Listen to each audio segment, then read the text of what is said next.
ഉന്നത്തിന്റെ കാര്യം ഒന്നും പേടിക്കണ്ട, എല്ലാം ഞാൻ പഠിപ്പിച്ചു തരാം. എറിഞ്ഞോ? പോരാ പോരാ, എറിഞ്ഞോ? ആ കുപ്പിയിലും കല്ലിലും നോക്കണം. അങ്ങനെയല്ല, അതെ നോക്കൂ, ഇങ്ങനെ അറിയണം. ഇല്ലല്ലോ, ഇത്രയും നേരം നിങ്ങൾ രണ്ടുപേരും പറഞ്ഞത് ഇങ്ങനെയാണ്. എറിഞ്ഞോ? ഇത് കൊള്ളൂലേ? നല്ല ഉന്നുള്ള കൈയാണല്ലോ. നിങ്ങൾ എന്ത് ചെയ്യുന്നു? ഞങ്ങള് കഥാപ്രസംഗരാ. ഓ, അത് പറഞ്ഞപ്പോഴാണ് ഞാൻ ഓർത്തത്. ആ രണ്ട് കഥാപ്രസംഗക്കാരെ അറസ്റ്റ് ചെയ്തുകൊണ്ടിരാൻ പറഞ്ഞിട്ട് എന്തായാലോ? അവരല്ലേ സാറിന്റെ അപ്പുറം അപ്പുറം ഇരിക്കുന്നത്? ആ തെണ്ടികളാണോ ഈ തെണ്ടി? എടാ, നീയൊക്കെ മാടശ്ശേരി തമ്പിയുടെ കഥ പറയല്ലോ. പറയും സാർ. പറയില്ല സാർ, പറയാം. അല്ലെങ്കിൽ തന്നെ ഈ നാട്ടില് ആവശ്യത്തിന് പ്രശ്നങ്ങളും കുഴപ്പങ്ങളും ഒക്കെ ഉണ്ട്. അതിന്റെ ഇടയിൽ കൂടെ നിന്റെ ഒരു കഥാപ്രസംഗം പറഞ്ഞിട്ട് ഈ നാട്ടിലൊരു പുതിയ പ്രശ്നം ഉണ്ടാക്കണ്ട.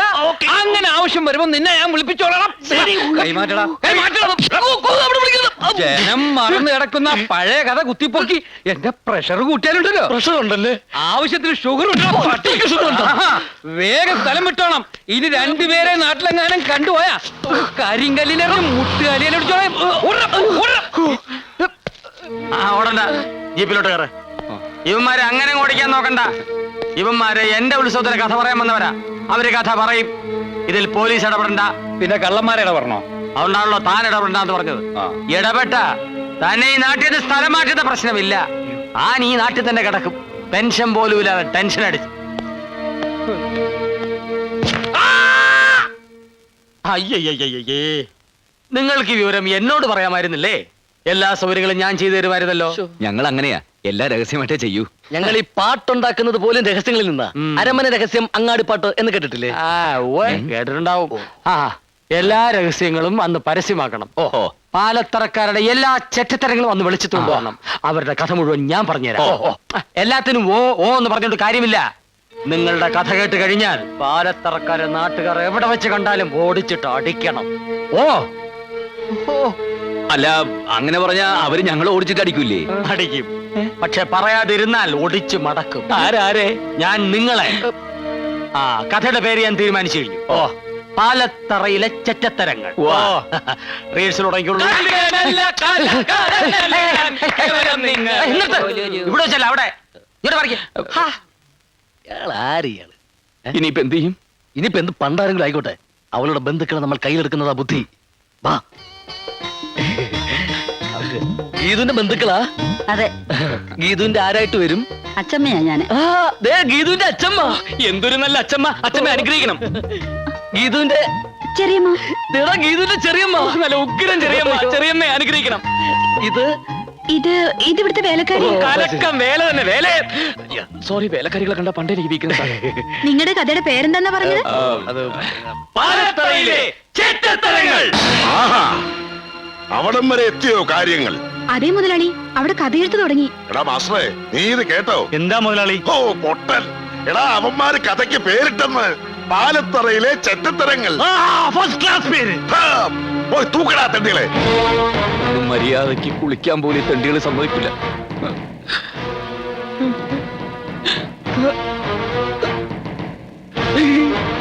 നീയൊക്കെ പാലത്തറക്കാരെ പറ്റി കഥ എഴുതും അല്ലേടാ?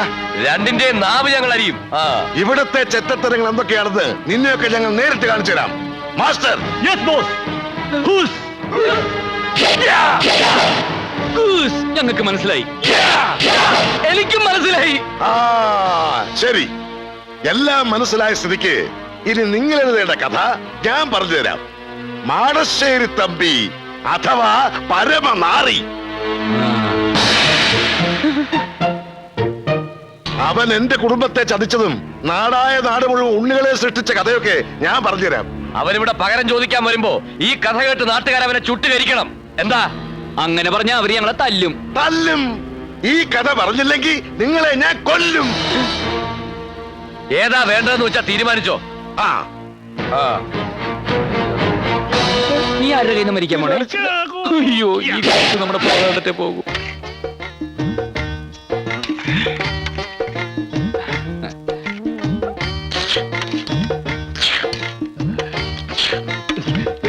എന്താ അതിനൊരു പാലിന്റെ ചൊവ്വ? ഇന്നേ വരെ അവൻ പാൽക്കഞ്ഞി കണ്ടിട്ട് പോലുമില്ല. ദാരിദ്ര്യവാസിയാ. കുറച്ചുകൂടെ ഒഴിക്കട്ടെ? എനിക്ക് മതി. ആ കുട്ടിയെ കണ്ടുപിടിക്ക്. ഇപ്പൊ തന്നെ 3 എണ്ണം കഞ്ഞി കുടിച്ചു കഴിഞ്ഞു. അമ്മായി ഈ പാൽക്കഞ്ഞി കുടിച്ച വെളുക്കുവോ? വെളുക്കുവടാ, വെളുക്കും. ഈ കുടിപ്പാണ് കുടുംബം വെളുക്കും.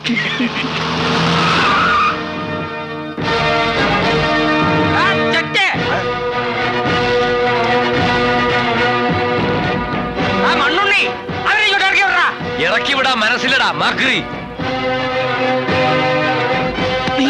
നീ ഇങ്ങോട്ട് ഇറങ്ങി വാടാ. ഞങ്ങൾ പാൽക്കഞ്ഞി കുടിച്ചുകൊണ്ടിരിക്കുകയായിരുന്നു. അതെ, ഫിനിഷ് ചെയ്തിട്ടില്ല. ഇറങ്ങി ജീവിക്കാറാ. രണ്ടിനെ വെട്ടി ചുരുക്കും. ഇങ്ങോട്ട് ഇറങ്ങി വാടാ. ഈ പടി ഇറങ്ങിയ രണ്ടിനെ ചുട്ടുകളെ ഞാൻ. കാണാവില്ല ആർക്കാ ഇവിടെ കയ്യൂക്കുന്നത്. ഇങ്ങോട്ട് ഇറങ്ങണ രണ്ടും. നിന്ന് താളം ചവിട്ടാതെ ഇറങ്ങണ രണ്ടും. വേണ്ട കുന്നേ, അങ്ങനെ ഞാൻ നോക്കിക്കോളാം. മുന്നേ ഇറങ്ങി വേണം. ഗാനഭൂഷണം സതീഷ് കൊച്ചിനാ പറയുന്നത്. എടാ നിന്നോട് ഞാനാ പറയുന്നത്, ഇറങ്ങി വേണം. പുല്ല് കേറി വേണം. പുല്ല് ഇറങ്ങി വരാൻ, കേറി വരാൻ, കേറി വേണം.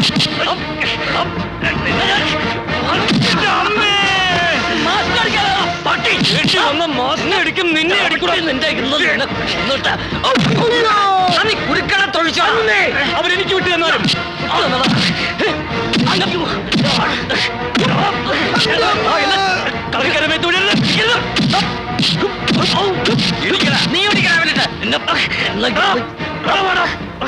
അടിവേര് നോക്കി ചവിട്ടണ അങ്ങോട്ട്.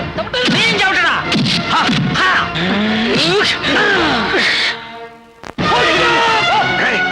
മാഷിനെ പറ്റിച്ചു പിടിയോമാരെ. അവന്മാരെ ഇവിടെ വലിപ്പിച്ചടാ. പിടിയടാ കുരുക്കളെ.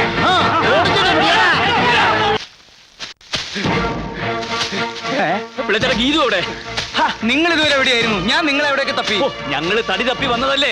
നിങ്ങൾക്ക് ഇപ്പൊ എന്തിനാ തടി? വടക്കേപ്പുറത്തൊരു നല്ല തടി കിടപ്പുണ്ട്, മാഞ്ചിയം. അത് പറ്റുമോ നോക്ക്. മാഞ്ചിയത്തെ പറ്റി ആടിനെ പറ്റി എന്തെങ്കിലും പറഞ്ഞാൽ നിന്നെ കഴുത്തിയാൻ പറ്റും. സ്റ്റേജ് കെട്ടാനാണെങ്കിൽ നല്ല മുള്ളുള്ള മുരുക്കിന്റെ തടി ഉണ്ടല്ലോ, അതുപോലെ. മുരുക്ക് ആ തടിയല്ല, ഞങ്ങളുടെ തടി അപകടത്തിലാന്നാ പറഞ്ഞു. വേഗം പറ ഗീതു അവിടെ. ഗീതുമോൾ അകത്തുണ്ട്. ഗീതു, ഗീതു, ഗീതു, ഗീതു, ഗീതു. ഗീതുവിന്റെ ബന്ധുക്കൾ ഞങ്ങളുണ്ടല്ലോ. വേൾഡ് കപ്പിൽ ഫുട്ബോൾ തട്ടുമ്പോൾ തട്ടി കളിച്ചത്. ഒരു വിധത്തിൽ അവിടെ രക്ഷപ്പെട്ടു വന്നത്. നിങ്ങൾ എന്തിനാ ആവശ്യമില്ലാത്ത കാര്യങ്ങളിലൊക്കെ ഇടപെടാൻ പോകുന്നത്? ആവശ്യമില്ലാത്തടത്തൊക്കെ പോകാൻ പോയത്? ആവശ്യമില്ലാത്തടത്തോ? ഗീതുവിന്റെ ബന്ധുക്കൾ എന്ന് പറയുമ്പോ ഇപ്പൊ എന്റെയും കൂടി ബന്ധുക്കളല്ലേ? അതെ. ഗീതു എത്രയും പെട്ടെന്ന് ഈ വിവരം ബന്ധുക്കളെ അറിയിക്കണം. എന്നാലേ എനിക്കിനി ഇവിടെ നിൽക്കാൻ പറ്റൂ. ഏത് വിവരം? നമ്മൾ തമ്മിൽ പ്രേമത്തിലാണെന്നുള്ള വിവരം. ഇനി അതെന്തിനാ മറച്ചു വെക്കുന്നത്? താൻ എന്താ പറഞ്ഞത്? നമ്മൾ തമ്മിൽ പ്രേമോ? അതെ, ഈ വിവരം ഒന്നും ഇനിയിപ്പോ ബന്ധുക്കളെ ആരെ അറിയിക്കാൻ നിൽക്കണ്ട. ഗീതുവിന്റെ ബന്ധുക്കളൊക്കെ വെറും ചെറ്റകളാ. അതുകൊണ്ട് ആദ്യം നമുക്ക് കല്യാണം നടത്താം. എന്തേ? നിങ്ങൾക്ക് എന്താ തലയ്ക്ക് നല്ല സുഖമല്ലേ? ദേ, ഇവര് നിങ്ങളെ തല്ലു ഒളിക്കാൻ വേണ്ടി തന്നെ ഇങ്ങോട്ട് കൂട്ടിക്കൊണ്ട് വന്നത്. നിങ്ങളെ കൊണ്ടുള്ള ശല്യം സഹിക്കാൻ വയ്യാഞ്ഞിട്ട്. അല്ലാതെ ഇവിടെ ആർക്കും പ്രേമവും കുന്തോ ഒന്നുമില്ല. മനസ്സിലായോ? ഗീതു എന്തായി പറയുന്നത്? ഞാൻ ഗീതുവിന്റെ അച്ഛമ്മയുടെയും ചെറിയമ്മയുടെ അനുഗ്രഹവും അനുവാദവും ഒക്കെ വാങ്ങി പാൽക്കഞ്ഞിയൊക്കെ കുടിച്ച് കല്യാണത്തിന് തയ്യാറായി നിൽക്കുക. ഈ സമയത്ത് ദുഷ്യന്തൻ ശകുന്തളോട് പറഞ്ഞ പോലെ എന്നോട് പറയരുത്. തമാശ കളിക്കരുത്. അവസാന നിമിഷം ഗീതു കാലുവാനുണ്ടല്ലോ, ഈ മണ്ണിൽ 2 ശവങ്ങൾ വീഴും. ഞങ്ങൾ രണ്ടുപേരുടെ. ഞാൻ പറയാനുള്ളത് പറഞ്ഞു കഴിഞ്ഞു. മര്യാദയ്ക്ക് ഇവിടുന്ന് പോകുന്നതാ നല്ലത്. ഇനി ഇവിടെ നിന്നാ എന്താ ഉണ്ടാവാന്ന് രണ്ടാൾക്കും നല്ലോണം അറിയാലോ. പിള്ളച്ചേട്ടാ, ഇവർക്ക് എന്താ വേണ്ടെന്ന് വെച്ചാൽ കൊടുത്തു വിട്ടേരെ. അപ്പൊ നീ എന്നോട് നുണ പറഞ്ഞതല്ലേ? ഇനി ഒരു നിമിഷം ഇവിടെ നിൽക്കാൻ പാടില്ല. ഓടിക്കോ. ജീവനും കൊണ്ട് എങ്ങോട്ടെങ്കിലും ഓടി രക്ഷപ്പെട്ടോ. ഓടാ. എടീ, നീയൊക്കെ ഞങ്ങളെ കൊലയ്ക്ക് കൊടുക്കാൻ കൊടുക്കുന്നതാണല്ലേ? ആ അതെ. നീയൊക്കെ ഉണ്ടല്ലോ, നീയൊക്കെ ഹോസ്റ്റലിലേക്ക് വാടി, ശരിയാക്കി തരാൻ ഞാൻ. അതിന് നീയൊക്കെ ഇവിടുന്ന് പോയിട്ട് വേണ്ടേ? അയ്യോ, കളിയാക്കല്ലേ. ഗീതുവിനെ കെട്ടാൻ പോണ ചെറുക്കനാ. ഇവിടെയൊക്കെ പോലുള്ള പണക്കാരി പെമ്പിളയുടെ സ്ഥിരം നമ്പരായത്. പ്രേമിച്ച് നടന്നിട്ട് ഒടുവിൽ സീരിയസ് ആകുമ്പോ സഹോദരിയെ പോലെ കാണാൻ പറയുക. സഹോദരിയെ പോലെ കാണാൻ പറ്റിയ ആളുകള് അതിനെ നല്ല കുടുംബത്തിൽ ജനിക്കണം കേട്ടാ. മതി. വന്നേ. വാ. ആ